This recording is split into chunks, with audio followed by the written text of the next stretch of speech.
दोस्तों नमस्कार। आज मैं आपको एक विशेष उपाय बताने के लिए आया हूं। कुछ लोगों की शिकायत रहती है, सर आप जब उपाय बताते हो तो उसी दिन उपाय बताते हो जिस दिन कोई विशेष संयोग होता है। तो इस बार सोचा कि आपको पहले से ही बता देते हैं कि गुरु पूर्णिमा आ रही है और इस बार गुरु पूर्णिमा है 10 तारीख को, यानी गुरुवार को।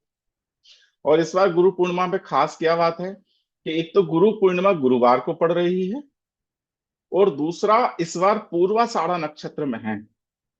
यद्यपि जब भी आषाढ़ मास की पूर्णिमा आएगी उस दिन दोनों में से कोई भी नक्षत्र रहेगा, पूर्वाषाढ़ा या उत्तराषाढ़ा। लेकिन पूर्वाषाढ़ा नक्षत्र जो होता है वो शुक्र का नक्षत्र होता है। और आपको पता है कि शुक्र जो है वो वैभव और विलासिता के कारक हैं, दाम्पत्य सुखी दाम्पत्य जीवन जीवन के भी कारक हैं। तो इस बार ये दोनों का संयोग यहाँ गुरु पूर्णिमा पर बन रहा है। तो इस दिन क्या होता है कि जो दैत्य गुरु शुक्राचार्य जिनकी हमने बात की, पूर्णिमा का संयोग है, गुरुवार का संयोग है, तो ये विशेष संयोग इस दिन बना रहा है। और ये जो नक्षत्र है ये आपके भावनात्मक शुद्धात्मक है ना, सत्य की रक्षा करने वाला और जीवन में लग्जरी और कंफर्ट देता है। तो ये दिन खास बन जाता है और गुरु और शुक्र ये दोनों आपके जीवन में एक शिक्षा देते हैं, एक दिशा देते हैं, एक लग्जरी देते हैं, कंफर्ट देते हैं, ज्ञान देते हैं। तो ये उच्च कोटि का योग इस दिन बन गया।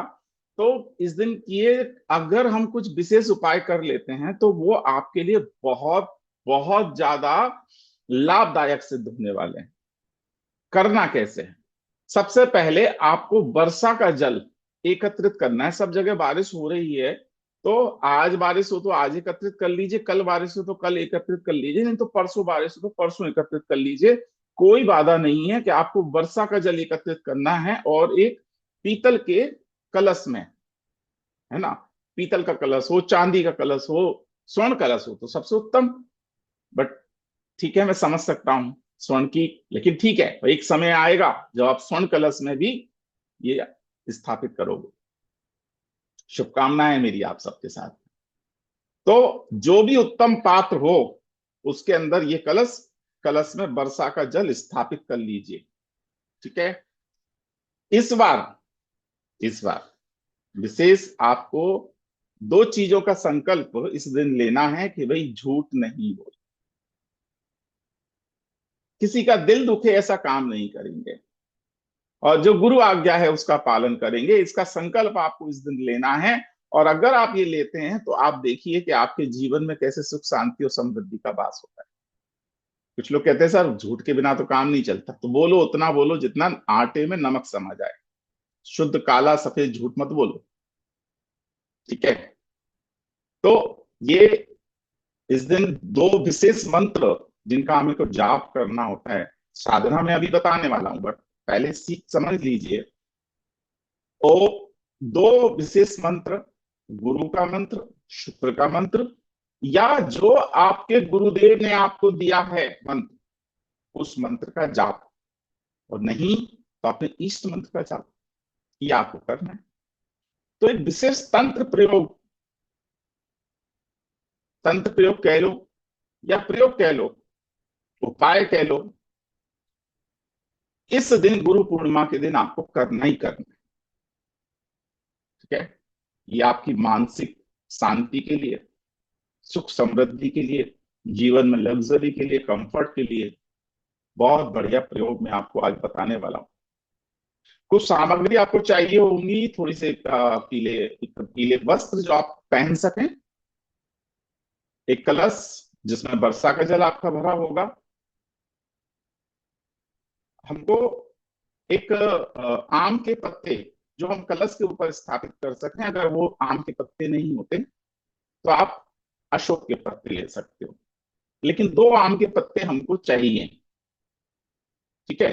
तो थोड़ा सा, और कलश जो आप भरोगे वो थोड़ा सा खाली रखना है, मतलब आपको उसको क्या करना है, 1/3 हिस्सा खाली ही रखना है, क्योंकि ईश्वर की शक्ति, ईश्वर का आशीर्वाद उस खाली स्थान पर भर सके। एक पांचमुखी रुद्राक्ष आप इस दिन धारण कर सकते हैं, सभी के लिए उपयुक्त है। तो पीले धागे में आप धारण कर सकते हैं, सोने की चेन में धारण कर सकते हैं, चांदी की चेन में धारण कर सकते हैं। बस जब इसको सिद्ध करेंगे अपन रुद्राक्ष को, तो पीले धागे में वो डला हुआ होना चाहिए। थोड़ी सी केसर हमको चाहिए घुटी हुई, और थोड़ा सा गंगा जल हो, हल्दी की गांठ हो, थोड़ी सी चने की दाल हो, 5 सुपारी ले लीजिए, है ना। एक माला चाहिए जाप करने के लिए, रुद्राक्ष की हो सकती है, हल्दी की हो सकती है, ना मिले तो तुलसी की हो सकती है, और वो ना मिले तो जो माला आपके पास उपलब्ध हो वो हो सकती है। बस लाल कलर की माला नहीं होना चाहिए, यानी मूंगा आदि की माला ना हो। एक गुरु का चित्र, जिनको आप अपना जीवन में गुरु मानते हैं, उनका चित्र आप रख रख लीजिए। नहीं हो तो बृहस्पति यंत्र ले लीजिए, बृहस्पति यंत्र मैं ग्रुप में भेज दूंगा। कैसे बनाते हैं, आप केसर से बना लीजिएगा, सफेद कागज पर बना लीजिएगा, पीले कागज पर बना लीजिएगा।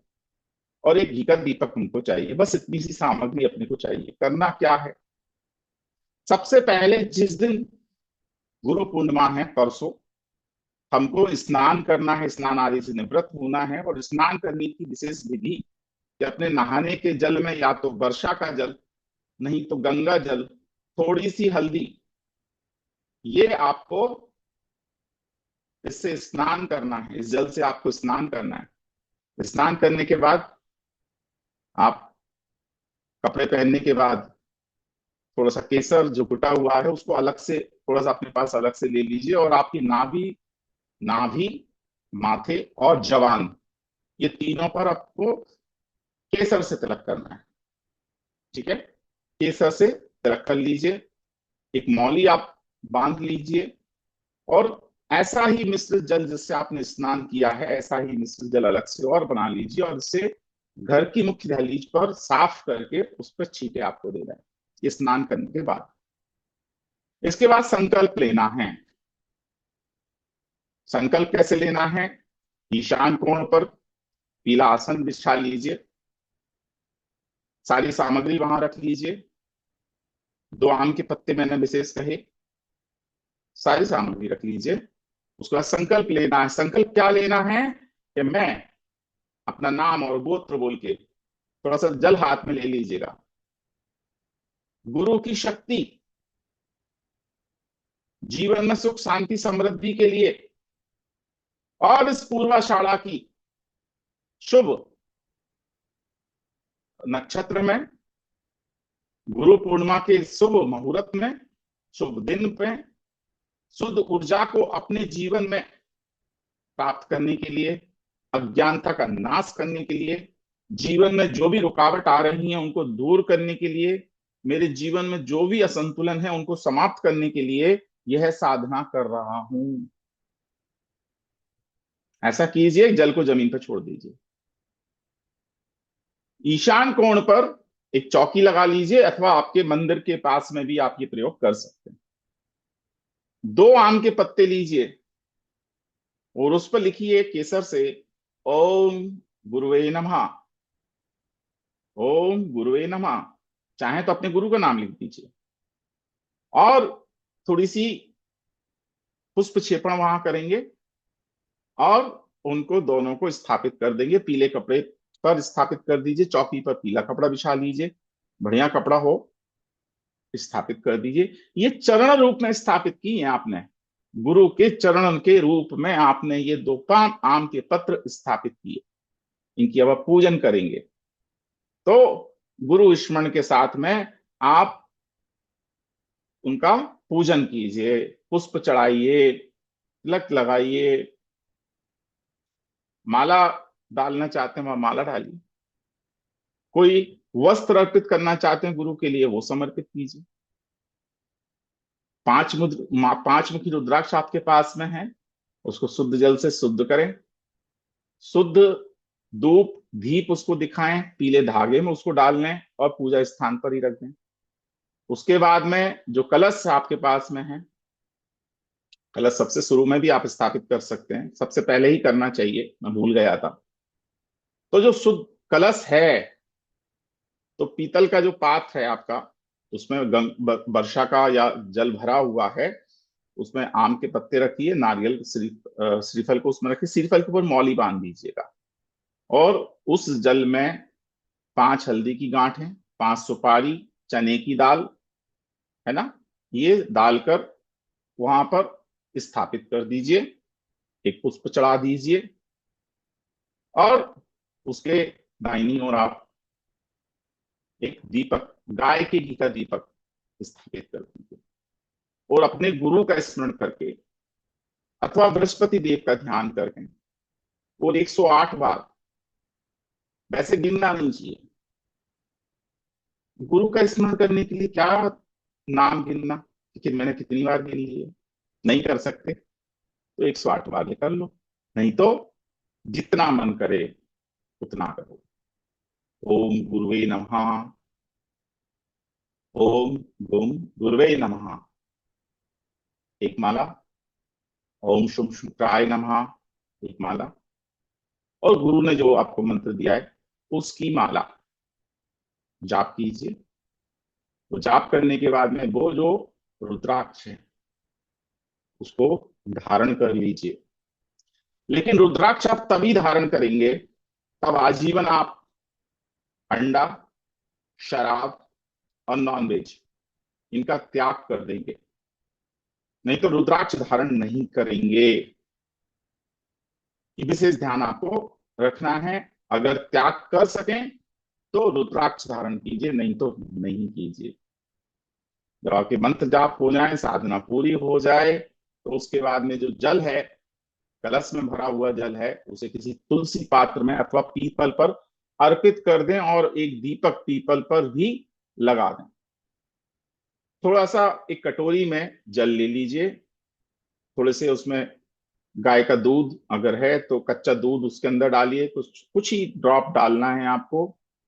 घुटी हुई केसर है उसे कुछ ड्रॉप उसके अंदर डाल दीजिए और उस जल से घर के भ्रम स्थान पर आप छींटे दीजिए।